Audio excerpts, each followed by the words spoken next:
about the traditional material to find the fish in Cambodia.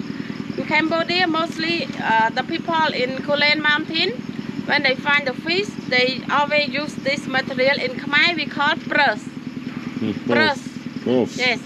They can collect the fish in the water by this material, and we can compare. This not ready, and this one is the ready material. Yeah. Yes. So they can produce it one or two press for a day, and after they sell press only $10 per material, and they can earn a little bit money. And sometimes they take time to find the fish by this material also. Yes, it's a great creation.